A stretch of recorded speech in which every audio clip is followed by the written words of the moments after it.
Welcome to the Minimalist Guide to Getting Your Shit Together. Now, obviously, this method has not been approved by psychologists or any real life experts. This is just what happened to me this past week and what I did yesterday to get my shit together. I also suffer from cyclothymia, which I self-diagnosed. So this could very well be a manic phase of mine. So for those of you who don't know, cyclothymia is a milder but more chronic form of bipolar disease. So I have really extreme mood swings. My highs are really high and my lows are really low. So basically what has been causing me all this stress recently is grad school and whether or not I want to continue with it.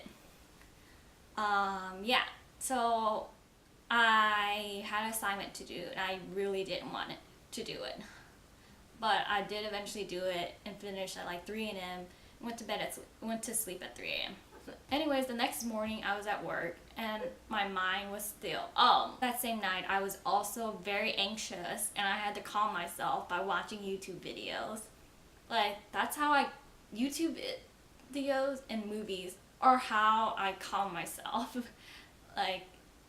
They're safe havens for me. I think that's why I want to go into a career like that. Anyways, so the next day, I also work part-time in order to have spending money, which is really stupid that you're having a part-time job that has nothing to do with what you're studying just to have spending money. That was one of my issues. But anyways, so I was at work and I was really not feeling it, and then I just started writing down my ABCs. I wrote down a question that I wanted to ask during our office meeting or work meeting. And then I just started writing down my ABCs. So the first step to getting your shit together is just start writing ABCs. I did this uppercase and lowercase 4 times. And I think this works. Again, not psychologically proven, but I was a psychology major. Not that that makes a difference. But I think this is calming, and it's the simplest form of writing you can do, writing your ABCs. I think by doing that, it helps you get into that writing mood so that you can make to-do lists, pros and cons lists, etc., and eventually do your assignments or homeworks. And another tip is make a pros and cons list to get your shit together. I did a pros and cons of my teaching program. So I wrote on the back of one of my worksheets, LOL, my work papers, but I don't know, these are my ABCs. And I wrote pros and cons list. And my pros were, I'd have a master's degree and I have a backup plan. And then I wrote down my cons, and one of them was $36,000 potentially wasted. But then I added, but is it really wasted if it's going towards a degree? And then the other con was at least 2 more years of hell. And then I asked, is it really that bad? And why is it that bad? And then I put 7.5 hour work shifts, which is then I realized that is something I can adjust. I don't have to work 7.5 hour work shifts. And the other big thing was procrastination, which leads to no sleep, which leads to even more unhappiness, and the cycle just repeats itself. So the solution is to stop procrastinating. But how? And then, the other con was also it's boring. And the solution is stop procrastinating so you can do fun stuff. So how do I stop procrastinating? So the third tip in getting your shit together is make a to-do list. I love to-do lists, but sometimes through all the madness I forget that to-do lists help me.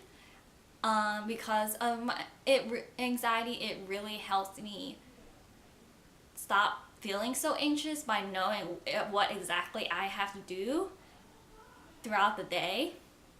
So I wrote a to-do list, and I included the time I would get home from work. It's like very detailed steps, like go upstairs first to drop off your stuff, shower, eat dinner, wash dishes, and make tea while you wash your dishes. Do your readings. Start with the easiest one. Do your reflection. And see what other homework you have to do. Then do said homework and sleep. And then at the end, I wrote in all capitalized, everything will be okay. And it worked. I was able to cross off everything off my to-do list. And I was happier. Like today, like I didn't want to get up from bed, but that's also because I like to wait until the last minute possible to get out of bed. But all my classmates were complaining, and I was like, wow, I actually feel fine. Like I'm okay, I'm fine. And then I think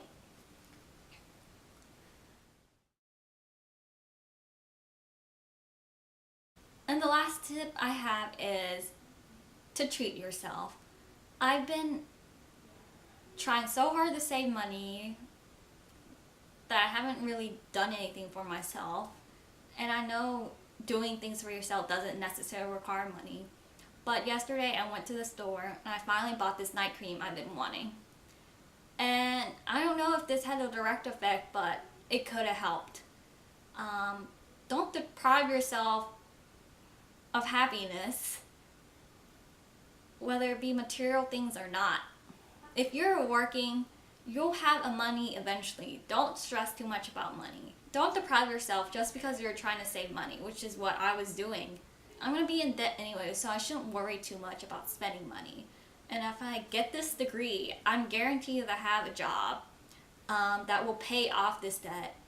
So to review, the 4 steps in the Minimalist Guide to Getting Your Shit Together is 1. Start writing your ABCs. 2. Make a pros and cons list if you're weighing a decision. 3. Make a to-do list. And 4. Treat yourself, because you deserve it. I hope these tips help any of you who are dealing with the same issues I am.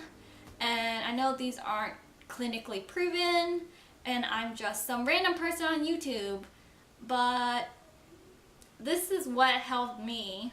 And I'm hoping that I can use these strategies myself so I don't go into those lows anymore. Fingers crossed that this was just not another manic episode of mine. Or a hype. Yeah. Bye. Oh, so one thing I forgot to mention is that today I also learned that I'm not the only one who's considered quitting this program. And I think it's really helpful or powerful or comforting to know that there are other people in your situation.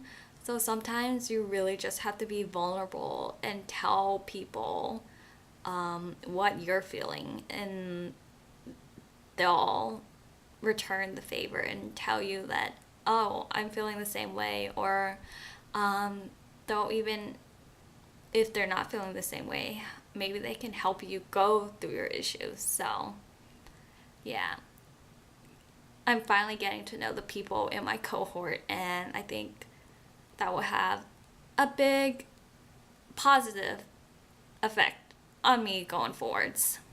Okay, bye.